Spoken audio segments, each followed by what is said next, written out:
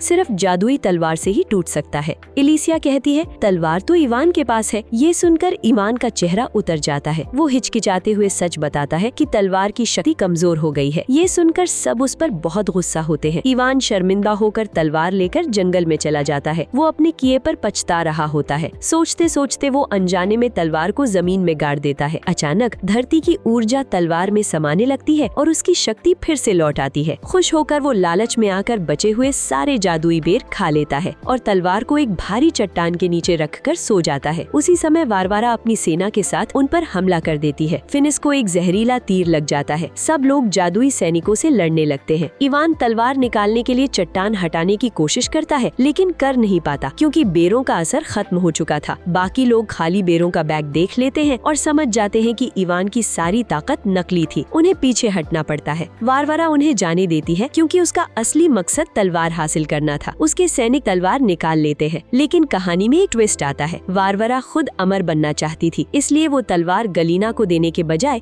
खुद लेकर भाग जाती है। जंगल में फिनिस की हालत बिगड़ती जा रही थी। बाकी सब इवान से इतने नाराज थे कि उसे वही अकेला छोड़कर चले जाते हैं। इवान और वो फुटबॉल जैसा जीव अकेले रह जाते हैं। दूसरी तरफ गलीना गलीना वारवारा का रास्ता रोकती है। दोनों चुड़ैलों में भयंकर लड़ाई होती है और तलवार जंगल में कहीं गिर जाती है। गलीना वारवारा को फिर से अपने काबू में कर लेती है और सैनिकों को तलवार ढूंढने भेज देती है, लेकिन वो गिरा हुआ तलवार वो फुटबॉल जैसा राक्षस ढूंढ लेता है और उसे लेकर इवान के पास पहुंच जाता है। इवान खुश होकर वापस व्हाइट सिटी लौटा है। वहाँ जादूगर की सेना हमला कर रही होती है। इवान अपनी तलवार से लड़ना शुरू कर देता है। जल्द ही उसके साथी भी वापस आ जाते हैं। बूढ़ी चुड़ैल एक दवा बनाती है जिससे फिनिस ठीक हो जाता है। सब मिलकर लड़ते हैं। वो राक्षस उन्हें एक विशाल पत्थर के पास ले जाता है और इशारा करता है कि शायद यही वो पत्थर है जिसे नष्ट करना है। इवान उसे काटने की कोशिश करता है, लेकिन कुछ नहीं होता। अचानक एक सैनिक कोस का सिर काट देता है। फिर भी कोस का सिर गोलता रहता है और असली पत्थर की ओर इशारा करता है। जैसे ही इवान उस पत्थर की ओर बढ़ता है, गलीना वहाँ आ जाती है और अपने जादू से कोस और राक्षस को दूर भेज देती है। जैसे ही इवान पत्थर पर अपनी तलवार मारने वाला होता है, कोस को सब कुछ याद आ जाता है और वो चिल्लाता है, नहीं इवान रुको, उस पत्थर को तोड़ने से जादूगर आजाद हो जाएगा। लेकिन तब तक बहुत देर हो चुकी थी। इवान तलवार को पत्थर में घुसा देता है। एक जोरदार धमाका होता है और जादूगर आजाद हो जाता है। आजाद होते ही जादूगर गुस्से में इवान पर हमला करता है। जैसे ही वो उसे मारने वाला होता है, कोस बीच में आ जाता है और कहता है, मुझे सजा दो मालिक, मैंने धोखा दिया था। अमरता एक श्राप है, वरदान नहीं। जादूगर उसकी बात नहीं सुनता और उसे वापस जमीन में कैद कर देता है। फिर वो अपने जादू से बाकी सबको भी जिंदा दफनाने लगता है। इवान हार मान रहा होता है। तभी उसे अपने पिता की आवाज सुनाई देती है, हमारी शक्ति इस धरती से आती है बेटा, हम इसी से जन्मे हैं। इवान को एक नई हिम्मत मिलती है। वो जमीन से शक्ति खींचता है और खुद को आजाद कर लेता है। वो चिल्लाता है, अगर धरती मुझे शक्ति देती है तो तुम्हें भी देती होगी। ये सोचकर वो जादूगर को जमीन से उखाड़कर ऊपर खींच लेता है, जिससे वो कमजोर हो जाता है। फिर वो अपनी तलवार से एक बोतल खोलता है और जादूगर को खींचकर इंसानों की दुनिया मॉस्को शहर के बीचों बीच ले आता है। वहाँ जादूगर जमीन से शक्ति लेने की कोशिश करता है, लेकिन इवान उसे बताता है, ये तुम्हारी दुनिया नहीं है दोस्त, यहाँ जमीन कंक्रीट और इमारतों की नीचे दबी है। धरती से कनेक्शन न मिलने पाने के कारण जादूगर कमजोर होता जाता है और आखिर में मर जाता है। मरने से पहले वो कहता है, मैं वापस आऊंगा, और राख में बदल जाता है। उसकी मौत के साथ ही दूसरी दुनिया में उसका जादू खत्म हो जाता है और सब लोग आजाद हो जाते हैं। इवान पोर्टल से वापस लौटता है। गलीना उन्हें चेतावनी देकर भाग जाती है। अंत में शहर के लोग इवान को अपना सच्चा राजा मान लेते हैं। उसने भले ही बहुत गलतियाँ की थी, लेकिन आखिर में उसने अपनी दुनिया को बचा लिया था और सब खुशी खुशी रहने लगे। तो कैसी लगी कहानी? मजेदार थी ना?